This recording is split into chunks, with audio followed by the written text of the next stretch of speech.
చేస్తున్నాను. దానికి ఏమేమి కావాలని చెప్తాను. పిండి కలుపుకోవాలి. ఇలా 1 కేజీ శనగపిండి తీసుకున్నాను, నేను జల్లించి పెట్టుకున్నాను. దాంట్లో సాల్ట్ వేసుకుందాము. 2 స్పూన్స్ సాల్ట్. ఇది వాము మిక్సీకి వేసి పెట్టుకోవాలి. ఈ గ్లాస్తో 1 గ్లాసు బియ్యం పిండి వేస్తున్నాం. ఇది పచ్చిమిర్చి రసం అండి. ఇది పచ్చిమిర్చిలన్నీ మిక్సీకి వేసుకుని వాటర్ వేసుకుని వడపోసుకుని తీసుకోవాలి. ఈ వాటర్ తోటే కలుపుకోవాలి. కారం దీంతోటే వస్తుంది, కారపూస. ఇది కలుపుతాను చూడండి నేను.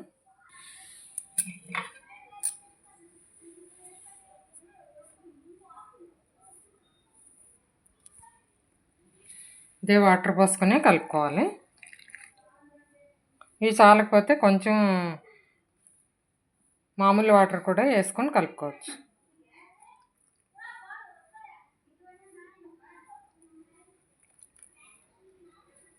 ఇలా పిండి మొత్తం కలిసేలా కలుపుకోవాలి.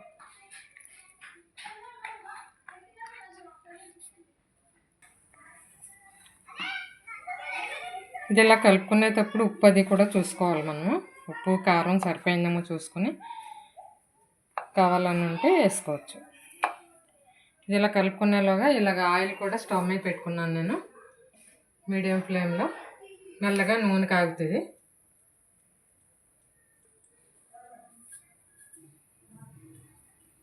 పిండి ఇలా కలిపేసుకున్నానండి. నాకైతే అంతా పచ్చిమిర్చి రసమే పట్టేసింది. ఇంకా మామూలు వాటర్ ఏం పోయలేదు నేను. ఇలా కలుపుకున్న తర్వాత ఇదిగో ఈ టెక్స్చర్లో కలుపుకోవాలి. ఇది ఇప్పుడు జంతికలు చేసేది ఉంది కదా, ఇది వేసుకున్నానండి నేను. ఈ రేక్ వేసుకున్నాను, కారపూసది. ఇది కొద్దిగా వాటర్ తడి చేసుకుని దీంట్లో పెట్టుకోవాలి ఈ పిండి.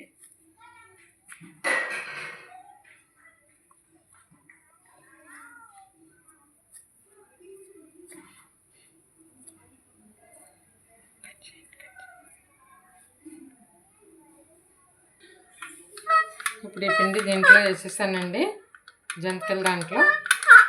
ఇప్పుడు ఇలా ఒత్తుకోవాలి.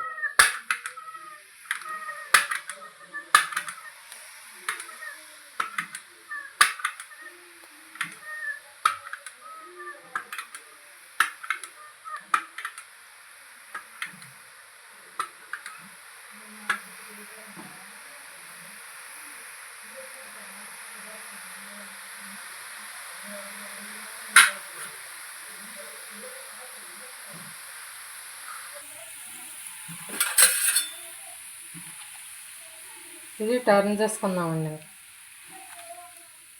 ఈ పక్కన వేగింది, ఈ పక్కన కూడా వేగాలి.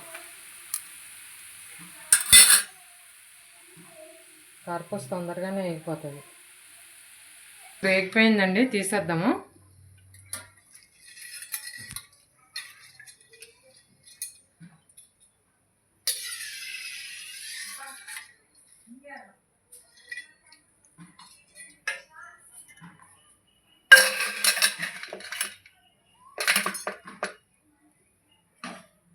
ఇంకొకటి కూడా వేసేసుకున్నాము.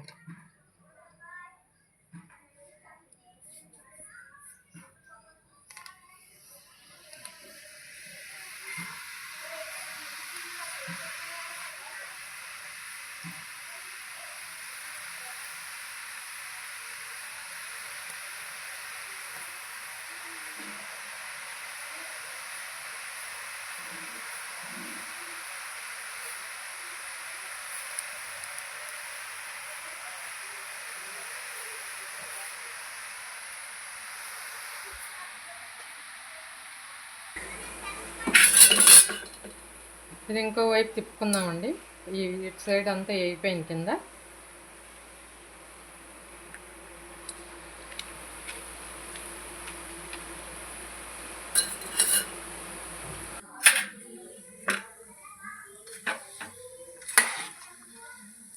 ఇది ఇప్పుడు వేగిపోయింది, తీసేసుకుందామండి.